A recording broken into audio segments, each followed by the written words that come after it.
കൂടി നിർമ്മൽ, ട്രംപിന്റെ ഇന്നലത്തെ മെസ്സേജ് അവസാനിക്കുന്നത് the heavy and pin point bombing ആണ് നടന്നത് എന്ന് പറഞ്ഞ Trump however will continue uninterrupted throughout the week or as long as necessary to achieve our objective of peace throughout the Middle East and indeed the world എന്ന് പറഞ്ഞുകൊണ്ടാണ് അദ്ദേഹത്തിന്റെ message അവസാനിപ്പിക്കുന്നത്. അപ്പോൾ ട്രംപിന്റെ ലക്ഷ്യം എന്താണ് എന്നത് നേരത്തെ മുതൽ തന്നെ നമ്മൾ ചർച്ച ചെയ്യുന്ന വിഷയമാണ്. റെജിം ചേഞ്ച് മാത്രം ആണോ അല്ലെങ്കിൽ ഏറ്റവും വലിയ ട്രംപിന്റെ ലക്ഷ്യം എന്നത് റെജിം ചേഞ്ച് ആണ് എന്ന് നമ്മൾ കരുതിയിട്ടുണ്ട്. പക്ഷേ അവിടെയും നിർത്തുന്നില്ല. ഇപ്പോൾ ഖമനയുടെ മരണം, അതിനുശേഷം ഇപ്പോൾ പറയുന്നത് മിഡിൽ ഈസ്റ്റിൽ ആകെയുള്ള പീസ് എന്നാണ്, ലോകത്തിലാകെയുള്ള സമാധാനം എന്നതുവരെ ട്രംപ് പറഞ്ഞു വെക്കുമ്പോൾ എവിടെ ഇത് നിൽക്കുമെന്നൊരു വലിയ ചോദ്യം ഉയരുന്നില്ലേ? അല്ല, എനിക്ക് തോന്നുന്നു ട്രംപ് അതുകൊണ്ട് ഉദ്ദേശിക്കുന്ന ഒരു പക്ഷേ ഇറാനാണ് മിഡിൽ ഈസ്റ്റിലെ സമാധാനം കളയുന്നത് എന്ന് ട്രംപും നെതന്യാഹുവും ഒരേ സ്വരത്തിൽ പണ്ട് മുതലേ പറയുന്നതാണ്. അതിൽ ട്രംപ് മുന്നോട്ട് വെക്കുന്ന കാര്യങ്ങൾ എന്ന് പറഞ്ഞാൽ, ഒന്ന്, ഈ പറയുന്ന പലസ്തീനിലെ പ്രശ്നങ്ങൾക്ക് ശരിയാണ് ഇസ്രായേലാണ് തുടങ്ങി വെക്കുന്നത്, പക്ഷെ ഹമാസ് എന്ന് പറയുന്ന തീവ്രവാദ സംഘടനയ്ക്ക് $150 മില്യൺ ഒരു വർഷം ഇറാൻ കൊടുക്കുന്നു. ഹൂത്തികൾക്ക് $100 മില്യൺ ഒരു വർഷം കൊടുക്കുന്നു. ഹെസ്ബുള്ളയ്ക്ക് $700 മില്യൺ ഒരു വർഷം കൊടുക്കുന്നു. ഇറാഖിലും സിറിയയിലും പല മിലീഷ്യാസിനെയും ഫണ്ട് ചെയ്യുന്നു. ഈയിടെ നടന്ന സുഡാനിലെ സിവിൽ വാർ പോലും കയറി ഇടപെടുന്നു.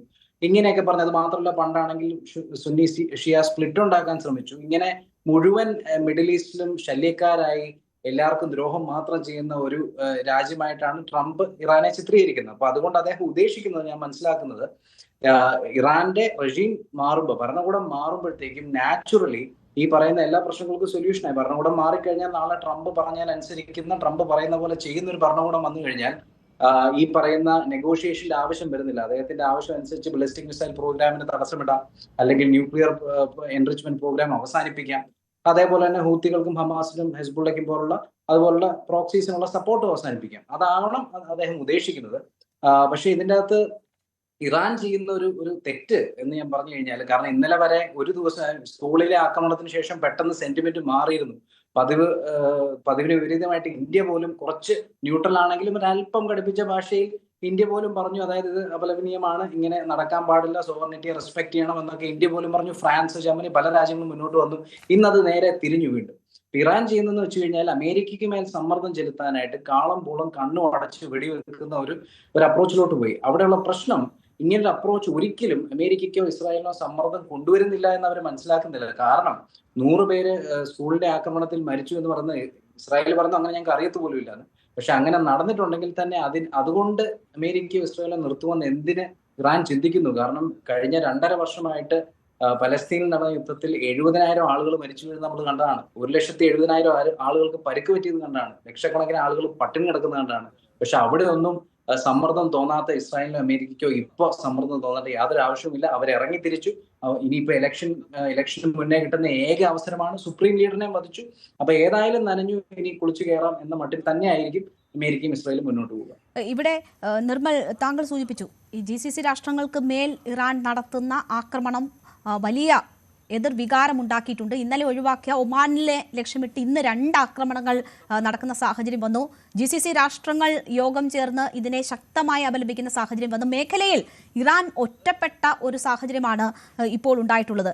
ഈ നിലയിൽ ഇറാന് എത്ര മുന്നോട്ട് പോകാൻ പറ്റും എന്നൊരു വളരെ പ്രധാനപ്പെട്ട ചോദ്യമുണ്ടല്ലോ. എല്ലാവരെയും പിണക്കി എങ്ങനെ മുന്നോട്ട് പോകുമെന്ന്. ഇന്ന് ഈ ആക്രമണങ്ങളെ അപലപിച്ച് റഷ്യ മാത്രമാണ് രംഗത്ത് വരുന്നതെന്ന് നമുക്ക് കാണാം.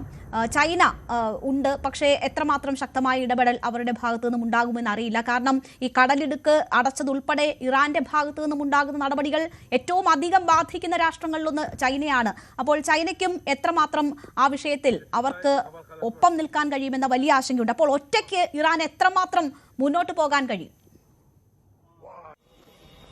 ആത്മാർത്ഥമായിട്ട് പറയുകയാണെന്നുണ്ടെങ്കിൽ ഒത്തിരി മുന്നോട്ട് പോകാൻ കഴിയില്ല. പക്ഷെ ആകെപ്പാടെ അവരുടെ ഒരു പ്രതീക്ഷ ഈ സമ്മർദ്ദം ചെലുത്തി ഒരുപക്ഷെ ഒരു ടെമ്പററി സീസ് ഫയറോട്ട് വന്നൊരു കോൺവെർസേഷനിലേക്ക് എത്തിക്കാമെന്നുള്ളതായിരിക്കും. പക്ഷെ അങ്ങനെ ഒരു കോൺവെർസേഷൻ നടന്നാൽ, ഒരു നെഗോഷിയേഷൻ നടന്നാൽ, ഇനി അമേരിക്കയും ഇസ്രായേലും പറയുന്ന കേട്ട്, അല്ലെങ്കിൽ അവർക്ക് ഫേവറബിൾ ആയിട്ടുള്ള രീതിയിലെ ഒരു കൺക്ലൂഷൻ ഉണ്ടാവുകയുള്ളൂ. അങ്ങനെ അമേരിക്കയും ഇസ്രായേലും സമ്മതിക്കുകയുള്ളൂ. അല്ലാത്ത പക്ഷം ഇത് മുന്നോട്ട് പോയി കഴിഞ്ഞാൽ, എത്ര മുന്നോട്ട് പോകുന്നോ അത്രയും ഇറാനെ സഹായിക്കുമായിരുന്നു. പക്ഷെ ഇപ്പോഴത്തെ ഒരു സ്ഥിതി എടുത്ത് നോക്കിക്കഴിഞ്ഞാൽ, കാളം മൂളം വെടിവെക്കുന്ന ഒരു അപ്രോച്ചിലേക്ക് പോയ സ്ഥിതിക്ക് ഒറ്റപ്പെട്ടു പൂർണ്ണമായിട്ടും.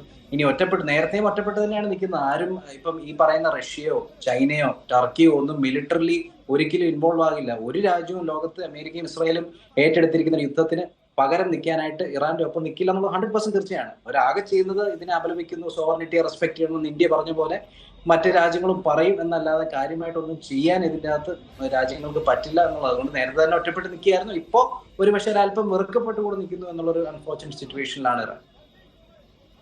തീർച്ചയായും ഇപ്പോൾ